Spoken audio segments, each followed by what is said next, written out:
कक्षा 8 की भूगोल की पाठ्यपुस्तक संसाधन एवं विकास प्रस्तुत है। इस पुस्तक का पाठ 5 उद्योग, पृष्ठ संख्या 48 से पृष्ठ संख्या 61 तक। तो आइए अब सुनते हैं पाठ उद्योग, पृष्ठ संख्या 48। क्या आपने कभी यह विचार किया है कि लिखने की अभ्यास पुस्तिका जो आप इस्तेमाल में लाते हैं, वह विनिर्माण की लंबी प्रक्रिया के बाद आपके पास पहुंचती है?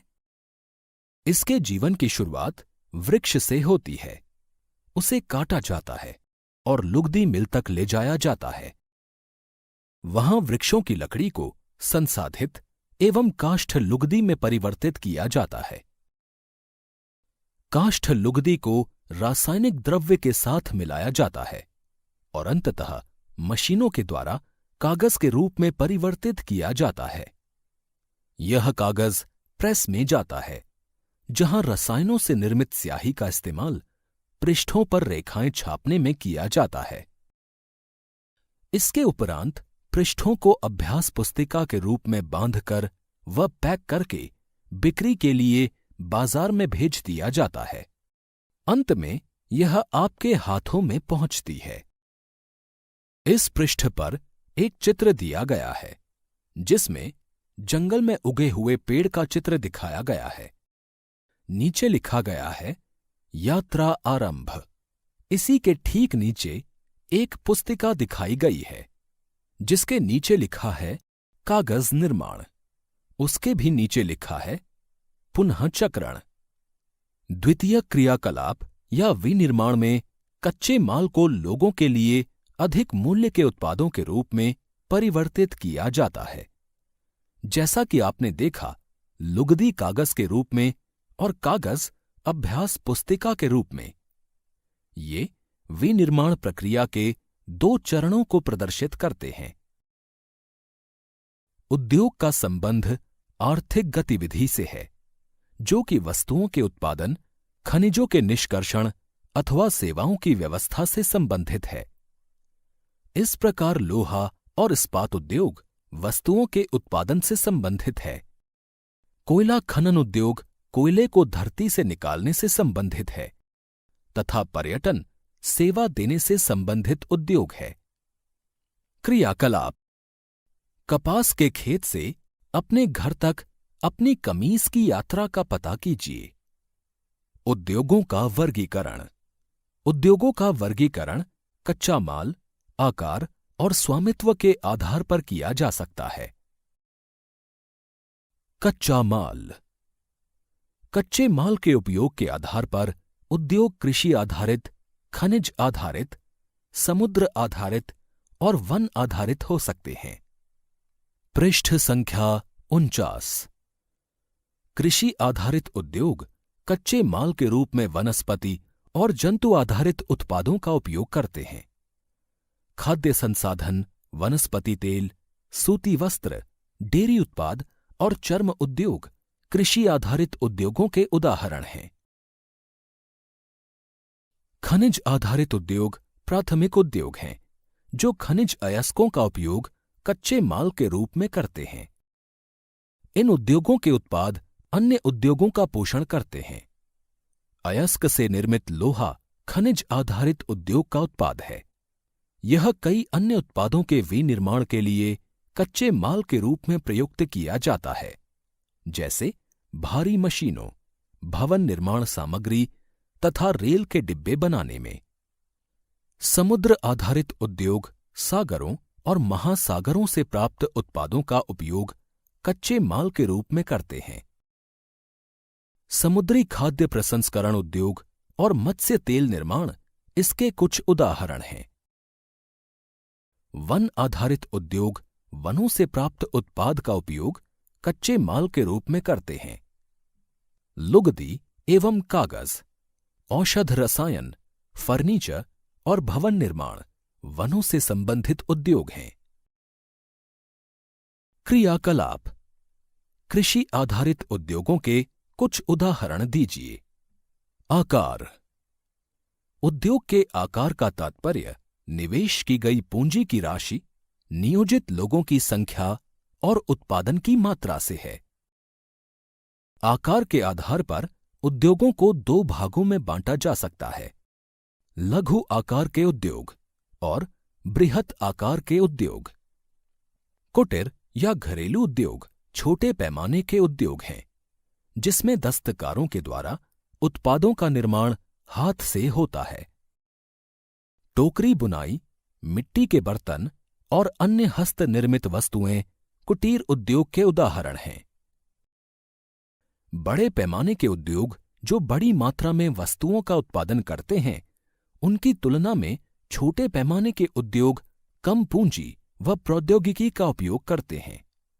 बड़े पैमाने के उद्योगों में पूंजी का निवेश अधिक और प्रयुक्त प्रौद्योगिकी उच्च स्तरीय होती है।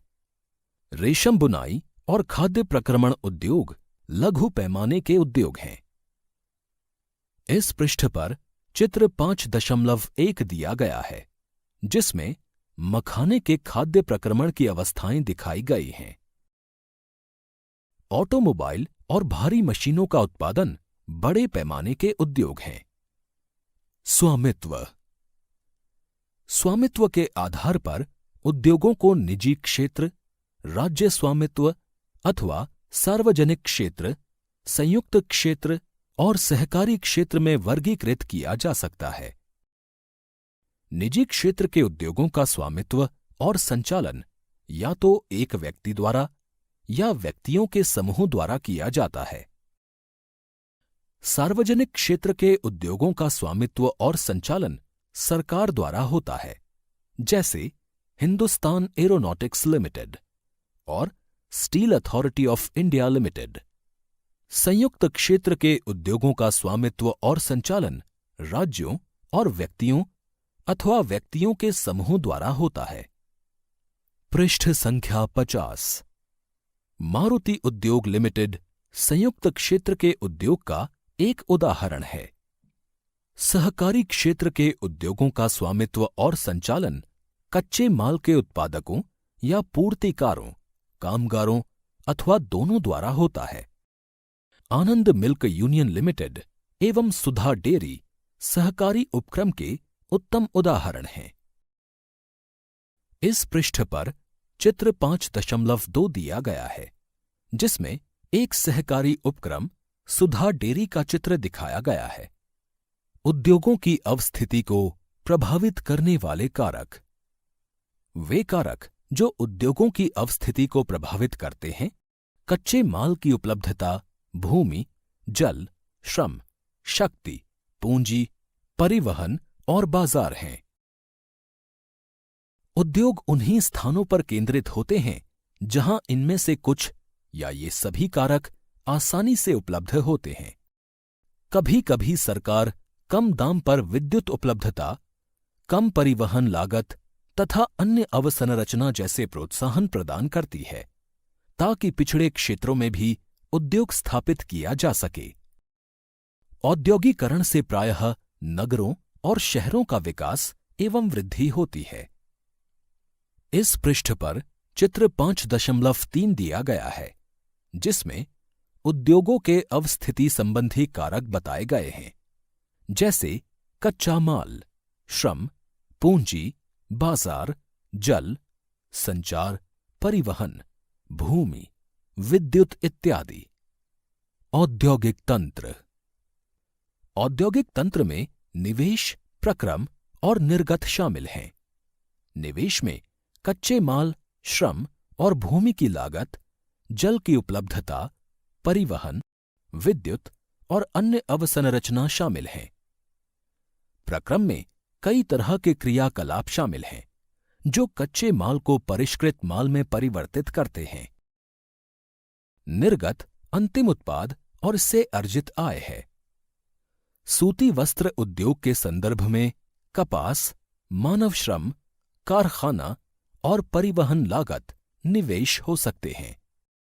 प्रक्रमों में ओटाई, कटाई, बुनाई, रंगाई और छपाई शामिल है। कमीज जिसे आप पहनते हैं वह उत्पादन है। क्रियाकलाप। चमड़े के जूते के विनिर्माण में शामिल निवेश, प्रक्रम और निर्गत को ज्ञात करें। औद्योगिक प्रदेश। औद्योगिक प्रदेश का विकास तब होता है जब कई तरह के उद्योग एक दूसरे के निकट स्थित होते हैं और वे अपनी निकटता के लाभ आपस में बांटते हैं। विश्व के प्रमुख औद्योगिक प्रदेश पूर्वोत्तर अमेरिका, पश्चिमी और मध्य यूरोप, पूर्वी यूरोप और पूर्वी एशिया हैं। मुख्य औद्योगिक प्रदेश अधिकांशतः शीतोष्ण कटिबंधीय क्षेत्रों, समुद्री पत्तनों के समीप और विशेष तौर पर कोयला क्षेत्रों के निकट स्थित होते हैं। पृष्ठ संख्या 51। इस पृष्ठ पर चित्र 5.4 दिया गया है, जिसमें विश्व के औद्योगिक प्रदेशों को दिखाया गया है। इस मानचित्र में विश्व की औद्योगिक पट्टी को हल्के नारंगी रंग से दर्शाया गया है तथा विश्व के प्रमुख औद्योगिक प्रदेशों को काले बिंदुओं या पट्टियों के रूप में दिखाया गया है। भारत में अनेक औद्योगिक प्रदेश हैं, जैसे मुंबई पुणे समूह, बेंगलुरु तमिलनाडु प्रदेश, हुगली प्रदेश, अहमदाबाद वडोदरा प्रदेश, छोटा नागपुर औद्योगिक प्रदेश, विशाखापट्टनम गुंटूर औद्योगिक प्रदेश, गुड़गांव दिल्ली मेरठ औद्योगिक प्रदेश और कोल्लम तिरुवनंतपुरम औद्योगिक प्रदेश। औद्योगिक विपदा। उद्योगों में दुर्घटना या विपदा मुख्य रूप से तकनीकी विफलता या संकट उत्पन्न करने वाले पदार्थों के बेतरतीब उपयोग के कारण घटित होती है। भोपाल में 3 दिसंबर 1984 को लगभग रात के 12:30 बजे घटित अब तक की सबसे त्रासदपूर्ण औद्योगिक दुर्घटना है। यह एक प्रौद्योगिकीय दुर्घटना थी जिसमें यूनियन कार्बाइड के कीटनाशी कारखाने से हाइड्रोजन साइनाइड तथा प्रतिक्रियाशील उत्पादों के साथ साथ अत्यंत विषैली मिथाइल आइसोसाइनेट यानी कि MIC गैस का रिसाव हुआ था। 1989 में सरकारी सूचना के अनुसार 35,598 व्यक्तियों की मृत्यु हो गई थी। हजारों लोग जो बच गए वो आज भी एक या अधिक बीमारियों जैसे अंधापन, प्रतिरक्षा तंत्र विकृति, आंत्रशोथ विकृतियों आदि से पीड़ित हैं। इसी पृष्ठ पर यूनियन कार्बाइड फैक्ट्री का दृश्य भी दिखाया गया है।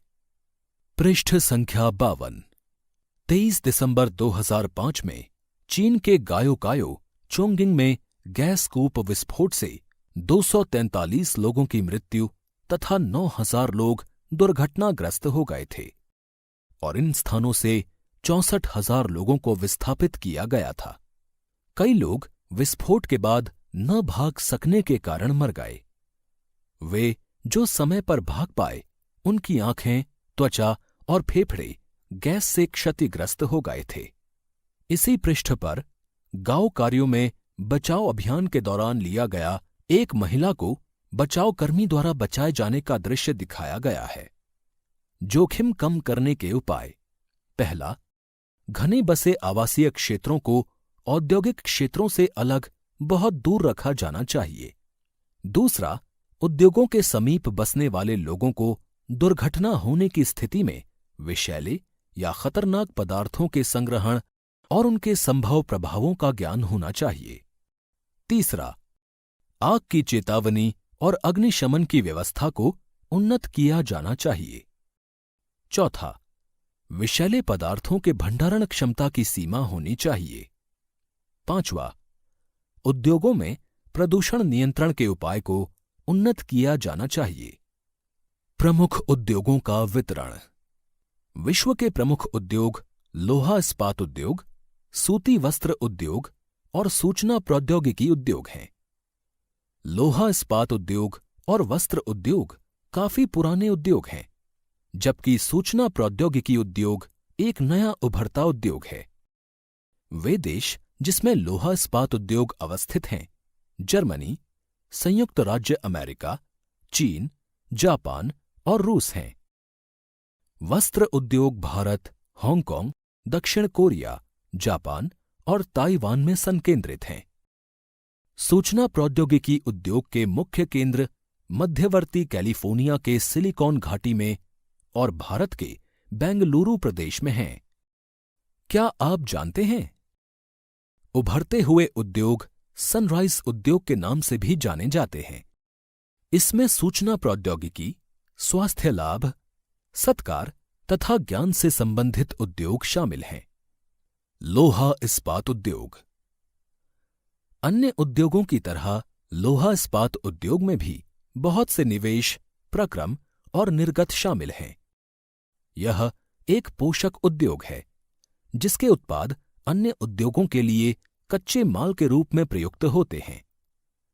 उद्योग के लिए निवेश में श्रम, पूंजी, स्थान और अन्य अवसंरचना के साथ साथ लौह अयस्क, कोयला और चूना पत्थर कच्चे माल के रूप में सम्मिलित हैं। लौह अयस्क से इस्पात निर्माण की प्रक्रिया में कई चरण शामिल हैं। कच्चे माल को झोंका भट्टी में रखा जाता है जहां यह प्रगलित होता है। अगले पृष्ठ पर मौजूद चित्र 5.6 में झोंका पट्टी में लौह अयस्क से इस्पात तक के निर्माण को दर्शाया गया है। इसके बाद यह परिशोधित होता है। प्राप्त उत्पाद इस्पात होता है जो अन्य उद्योगों में कच्चे माल के रूप में प्रयुक्त किया जा सकता है। शब्दावली। प्रगलन। यह एक ऐसी प्रक्रिया है जिसमें धातुओं को उसके अयस्कों द्वारा गलनांक बिंदु से अधिक तपाकर निष्कर्षित किया जाता है। इस्पात कड़ा होता है और इसे आसानी से काटा और आकार दिया जा सकता है अथवा इससे तार बनाए जा सकते हैं। एल्यूमीनियम, निकल, तांबा जैसी अन्य धातुओं को थोड़ी थोड़ी मात्रा में इस्पात में मिलाकर इसकी मिश्र धातुएं बनाई जा सकती हैं। पृष्ठ संख्या 53। इस पृष्ठ पर चित्र 5.5 दिया गया है जिसमें इस्पात उत्पादन दिखाया गया है। इसमें बताया गया है कि किस प्रकार 8 टन कोयला, 4 टन अयस्क और 1 टन चूना पत्थर मिलाकर 1 टन इस्पात का निर्माण होता है। मिश्र धातु इस्पात को असामान्य कठोरता, दृढ़ता और जंग प्रतिरोधक क्षमता प्रदान करती है। इस्पात प्रायः आधुनिक उद्योगों का मेरुदंड कहलाता है। लगभग सारी वस्तुएं जिनका हम लोग उपभोग करते हैं वे या तो लोहा या इस्पात से बने हैं अथवा इन धातुओं से निर्मित औजारों और मशीनों से बने हैं। पोत, रेलगाड़ी, ट्रक और ऑटो अधिकांशतः इस्पात से बने हैं। यहां तक कि सेफ्टी पिन और सुइयां जिनका उपयोग आप करते हैं वे भी इस्पात से बनती हैं। तेलकूप इस्पात से बनी मशीनों से बेधित किए जाते हैं। इस्पात की पाइपलाइन से तेल परिवाहित किया जाता है। खनिजों का खनन इस्पात के उपकरणों से होता है। कृषि के यंत्र प्रायः इस्पात के बने होते हैं। विशाल भवनों का ढांचा इस्पात का बनाया जाता है। 1800 ईस्वी के पूर्व इस्पात उद्योग वहां स्थित थे जहां कच्चा माल, विद्युत आपूर्ति और बहता जल आसानी से उपलब्ध थे। बाद में उद्योग के लिए आदर्श स्थिति कोयला क्षेत्र के समीप, नहरों और रेलवे के निकट थी। 1950 के बाद लोहा और इस्पात उद्योग समुद्र पत्तन के निकट सपाट भूमि के विशाल क्षेत्रों में केंद्रित होने शुरू हुए। ऐसा इसलिए हुआ क्योंकि इस्पात निर्माण का कार्य इस समय तक बहुत विशाल हो गया और लौह अयस्क विदेशों से आयात करना पड़ता था।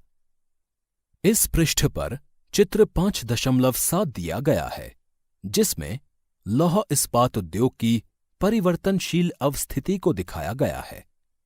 चित्र में दिखाया गया है कि सर्वप्रथम 1800 से पूर्व सर्वोत्तम अवस्थिति क्या थी। तत्पश्चात नंबर 2 पर दिखाया गया है कि 1850 से 1950 तक की सर्वोत्तम अवस्थिति क्या थी।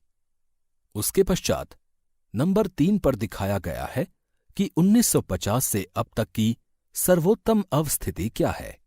भारत में लोहा इस्पात उद्योग कच्चा माल, सस्ते श्रमिक, परिवहन और बाजार का लाभ लेते हुए विकसित हुए। पृष्ठ संख्या 54। सभी महत्वपूर्ण इस्पात उत्पादक केंद्र जैसे भिलाई, दुर्गापुर, बर्नपुर, जमशेदपुर, राउरकेला, बोकारो एक ही प्रदेश में स्थित हैं, जो 4 राज्यों में फैले हैं। वे 4 राज्य हैं पश्चिम बंगाल, झारखंड, ओडिशा और छत्तीसगढ़। भद्रावती और विजयनगर कर्नाटक में, विशाखापट्टनम आंध्र प्रदेश में, सलेम तमिलनाडु में अन्य महत्वपूर्ण इस्पात के केंद्र हैं, जो स्थानीय संसाधनों का उपयोग कर रहे हैं। इस पृष्ठ पर चित्र 5.8 दिखाया गया है, जिसमें विश्व के मानचित्र पर प्रमुख लोहा इस्पात उत्पादन के क्षेत्र दिखाए गए हैं। चित्र में देखा जा सकता है कि भारत में भी लोहा इस्पात उत्पादन के क्षेत्र मौजूद हैं। जमशेदपुर।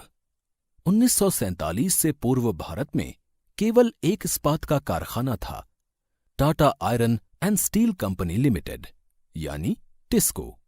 यह निजी स्वामित्व में था। स्वतंत्रता के पश्चात सरकार ने यह कार्य अपने हाथ में लिया और बहुत से लोहा इस्पात संयंत्र स्थापित किए। झारखंड में स्वर्ण रेखा और खरकई नदियों के संगम के समीप साकची में सन 1907 में टिस्को की शुरुआत की गई थी। बाद में साकची का नाम बदलकर जमशेदपुर रखा गया। भौगोलिक रूप से जमशेदपुर देश में लोहा इस्पात केंद्र के रूप में सर्वाधिक सुविधाजनक स्थान पर है। पृष्ठ संख्या 55। इस पृष्ठ पर चित्र 5.9 दिया गया है, जिसमें जमशेदपुर में लोहा इस्पात उद्योग की अवस्थिति दिखाई गई है।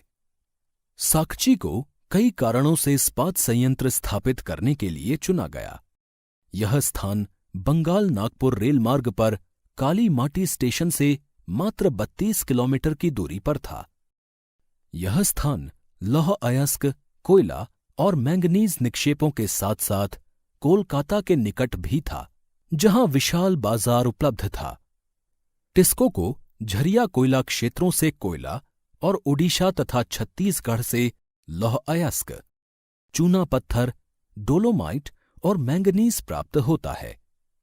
खरकई और स्वर्ण रेखा नदियों से पर्याप्त जल की आपूर्ति होती है।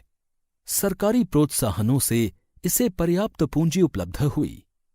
जमशेदपुर में टिस्को की स्थापना के बाद कई अन्य औद्योगिक संयंत्र स्थापित किए गए। इनमें रसायन, इंजनों के पुर्जे, कृषि उपकरण, मशीनें, टिन की चादरें, केबल और तार का उत्पादन किया जाता है। आओ कुछ करके सीखें। एटलस की सहायता से भारत के कुछ लोहा इस्पात उद्योग खोजें एवं भारत के रूपरेखा मानचित्र पर उनकी स्थिति चिन्हित करें। भारत में लोहा इस्पात उद्योग के विकास से त्वरित औद्योगिक विकास आरंभ हुआ। भारतीय उद्योग के लगभग सभी क्षेत्र अधिकांशतः अपने आधारभूत अवसंरचना के लिए लोहा इस्पात उद्योग पर निर्भर हैं। भारतीय लोहा इस्पात उद्योग में बृहत समाकलित इस्पात संयंत्रों के साथ साथ लघु इस्पात मिल भी सम्मिलित हैं। पृष्ठ संख्या 56। इसमें द्वितीयक उत्पादक, रोलिंग मिल और सहायक उद्योग भी शामिल हैं। पिट्सबर्ग। यह संयुक्त राज्य अमेरिका का एक महत्वपूर्ण इस्पात नगर है। पिट्सबर्ग के इस्पात उद्योग को स्थानीय सुविधाएं उपलब्ध हैं। कच्चा माल जैसे कोयला पिट्सबर्ग में ही उपलब्ध है, जबकि लौह अयस्क मिनेसोटा की लोहे की खानों से प्राप्त होता है, जो पिट्सबर्ग से लगभग 1500 किलोमीटर दूर है।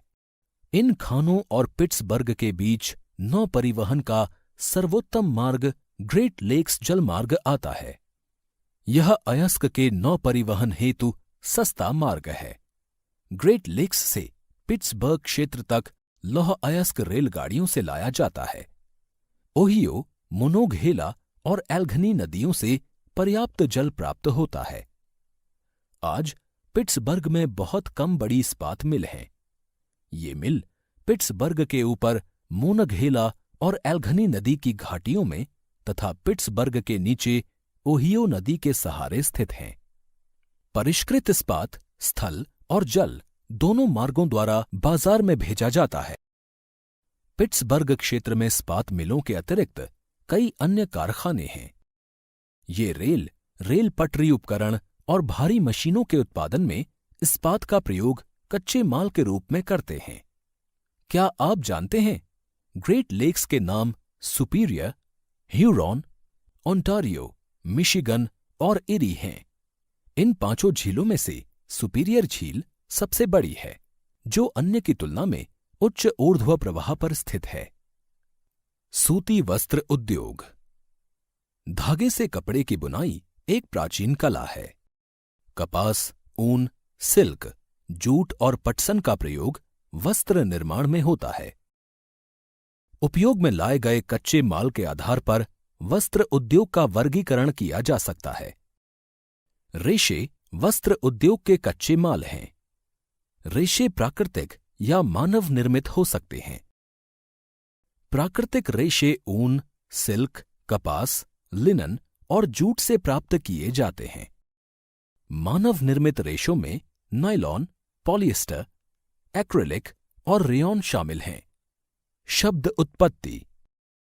शब्द टेक्सटाइल लैटिन के टेक्सियरे से व्युत्पन्न किया गया है, जिसका अर्थ बुनना होता है।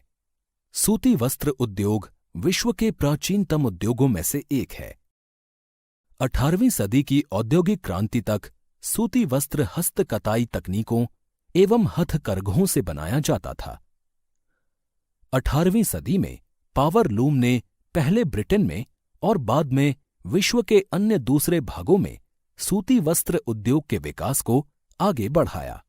आज भारत, चीन, जापान और संयुक्त राज्य अमेरिका सूती वस्त्र के महत्वपूर्ण उत्पादक हैं। भारत में अति उत्तम गुणवत्ता के सूती वस्त्र उत्पादन करने की गौरवपूर्ण परंपरा रही है। ब्रिटिश शासन से पूर्व हाथ से कते और हाथ से बुने हुए वस्त्रों का एक विस्तृत भारतीय बाजार था। ढाका का मलमल, मूसली पट्टम की छींट, कालीकट के केलिको तथा बुरहानपुर, सूरत तथा वडोदरा के सुनहरी जरी के काम वाले सूती वस्त्र गुणवत्ता और डिजाइनों के लिए विश्वविख्यात थे। पृष्ठ संख्या 57। इस पृष्ठ पर चित्र 5.10 दिया गया है, जिसमें विश्व के मानचित्र पर प्रमुख सूती वस्त्र विनिर्माण प्रदेश दिखाए गए हैं।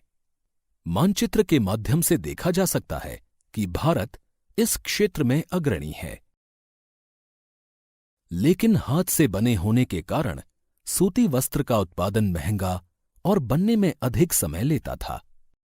इसलिए परंपरागत सूती वस्त्र उद्योग पश्चिम के नए वस्त्र मिलों से प्रतिस्पर्धा नहीं कर सका, जो सस्ते व अच्छी गुणवत्ता वाले वस्त्रों का निर्माण यंत्रीकृत औद्योगिक यूनिट में करते थे।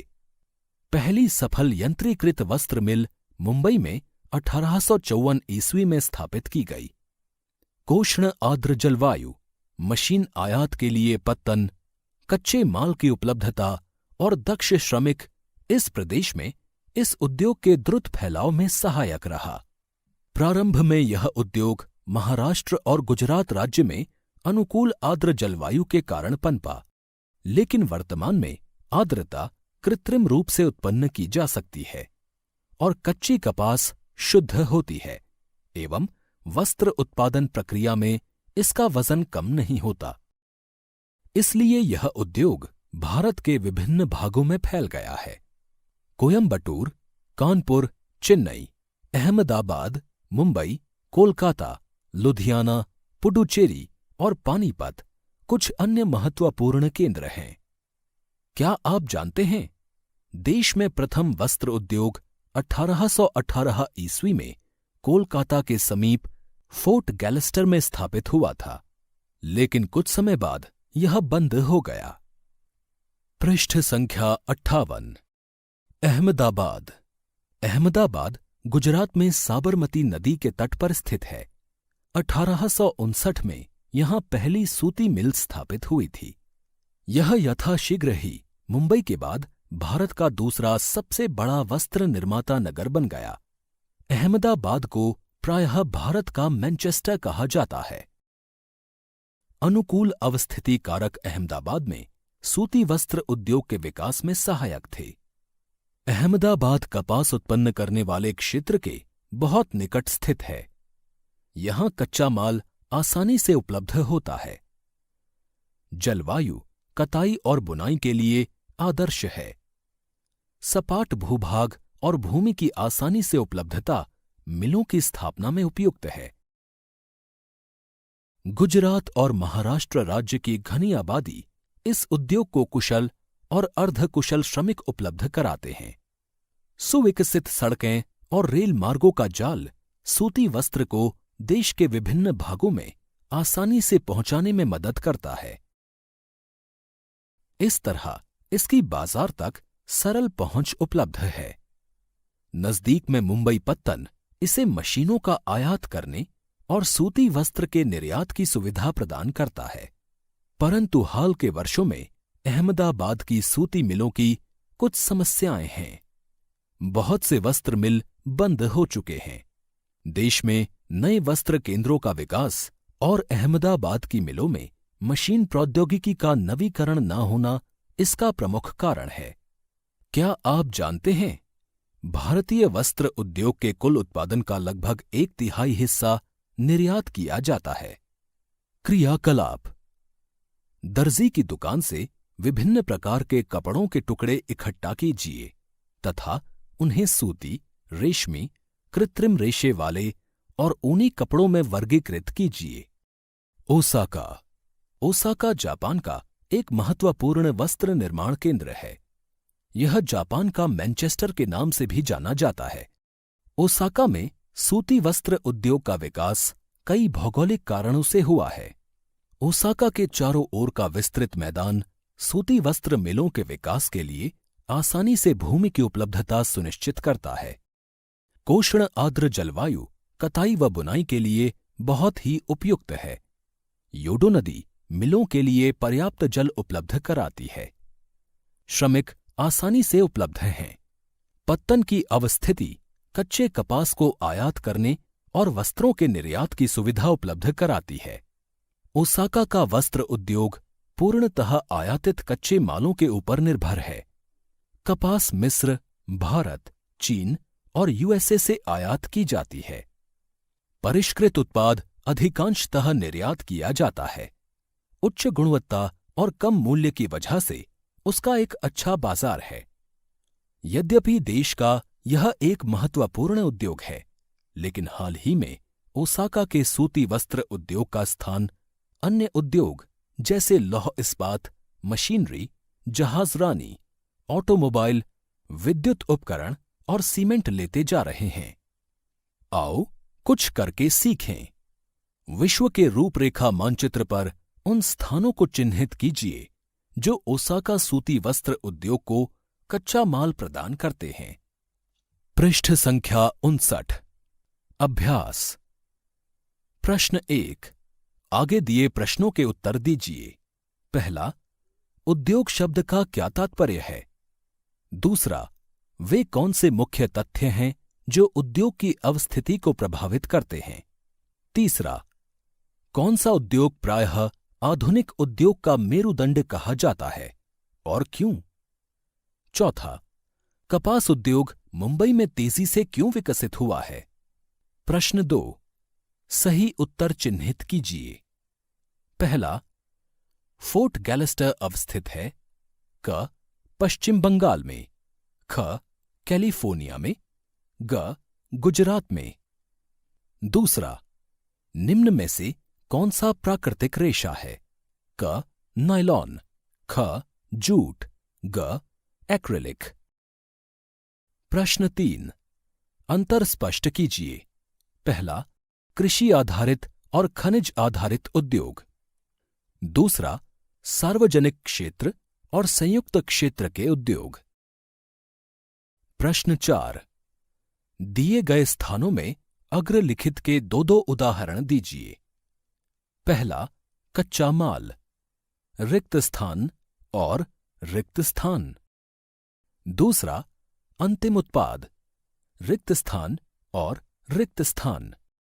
तीसरा, तृतीयक क्रियाकलाप, रिक्त स्थान और रिक्त स्थान। चौथा, कृषि आधारित उद्योग, रिक्त स्थान और रिक्त स्थान। पांचवा, कुटीर उद्योग, रिक्त स्थान और रिक्त स्थान। छठा, सहकारिता, रिक्त स्थान और रिक्त स्थान। प्रश्न 5, क्रियाकलाप। उद्योग स्थापित करने के लिए अवस्थिति की पहचान कैसे की जाए? अपनी कक्षा को समूह में बांटें। प्रत्येक समूह निदेशक मंडल है जिसने देवलोपन द्वीप में लोहा इस्पात उद्योग के लिए उपयुक्त स्थान चयन करना है। तकनीकी विशेषज्ञों के एक दल ने टिप्पणी और मानचित्र के साथ एक रिपोर्ट प्रस्तुत की है। पृष्ठ संख्या 60। दल ने लौह अयस्क, कोयला, जल और चूना पत्थर के साथ साथ मुख्य बाजार, श्रमिकों के स्रोत और पत्तन सुविधाओं की पहुंच पर विचार किया। दल ने X और Y 2 स्थानों का सुझाव दिया। निदेशक मंडल को अंतिम निर्णय लेना है कि इस्पात उद्योग को कहां स्थापित करना है। दल द्वारा प्रस्तुत रिपोर्ट पढ़ें। प्रत्येक स्थान से संसाधनों की दूरियां ज्ञात करने के लिए मानचित्र का अध्ययन करें। संसाधनों की महत्ता के अनुसार इनमें से प्रत्येक संसाधन को 1 से 10 तक महत्व अनुसार अंक दें। एक संसाधन का उद्योगों की तरफ जितना ही अधिक अभिकर्षण होगा, उतना ही अधिक 1 से 10 तक के बीच उसका महत्व होगा। अगले पृष्ठ पर दी गई सारणी को पूरा करें। न्यूनतम लागत वाला स्थान सर्वाधिक उपयुक्त स्थान होना चाहिए। याद रखें, प्रत्येक निदेशक मंडल अलग तरह से निर्णय ले सकते हैं। यहां पर एक चित्र दिया गया है जिसमें कोयला क्षेत्र, चूना पत्थर का क्षेत्र, लौह अयस्क का क्षेत्र, रेलवे लाइन, प्रस्तावित रेलवे लाइन इत्यादि मानचित्र में दिखाई गई हैं। पृष्ठ संख्या 61। रिपोर्ट। देवलोपन द्वीप पर प्रस्तावित लौह इस्पात संयंत्र की अवस्थिति को प्रभावित करने वाले कारक या संसाधन। लौह अयस्क। यह निम्न श्रेणी के लौह अयस्क का सबसे बड़ा निक्षेप है। अयस्क का लंबी दूरी तक परिवहन अनार्थिक होगा। कोयला। एकमात्र कोयला क्षेत्र जिसमें उच्च श्रेणी के कोयले के विशाल निक्षेप हैं। रेल मार्ग से कोयले का परिवहन तुलनात्मक रूप से सस्ता है। चूना पत्थर। यह द्वीप में प्रचुरता से उपलब्ध है, लेकिन शुद्धतम निक्षेप चूना पर्वत में है। जल। नील नदी की दोनों सहायक नदियां प्रचुर मात्रा में हर मौसम में बड़ी लौह इस्पात संयंत्र को जल उपलब्ध कराती हैं। समुद्र का जल अधिक लवणीय होने के कारण अनुपयुक्त है। बाजार। यह अनुमान किया जाता है कि उद्योग के उत्पाद का मुख्य बाजार राजधानीपुर का इंजीनियरिंग कारखाना होगा। उत्पाद मुख्यतः लघु इस्पात की छड़ों और हल्की इस्पात चादरों की परिवहन लागत सापेक्षतः कम होगी। श्रम की आपूर्ति। हिल, राह और सिंग मछुआरों की 3 बस्तियों से अकुशल कामगारों की भर्ती की जाएगी। यह अनुमानित किया जाता है कि अधिकांश श्रमिक अपने वर्तमान आवास से प्रतिदिन आने जाने का काम करेंगे। पत्तन की सुविधाएं इस समय न्यूनतम हैं। पत्तन पश्चिमपुर अच्छा, गहरा और प्राकृतिक पोताश्रय है जो मिश्रातु के आयात के लिए विकसित किया गया है।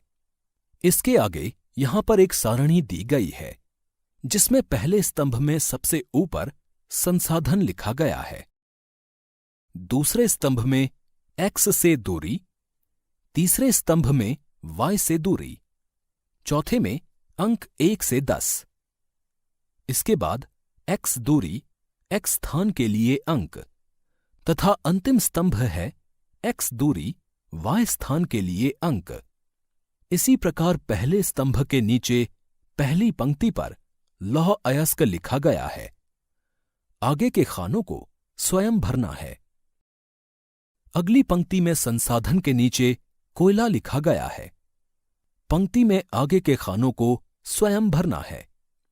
इसी प्रकार संसाधन वाले स्तंभ में अगली पंक्ति पर चूना पत्थर लिखा गया है। आगे के खानों को स्वयं भरना है। संसाधन वाले स्तंभ में अगली पंक्ति है जल। आगे के खानों को स्वयं भरना है। इसी प्रकार अगली पंक्ति है मुख्य बाजार तथा संसाधन वाले स्तंभ में अंतिम पंक्ति है श्रम आपूर्ति। आगे के खानों को स्वयं भरना है।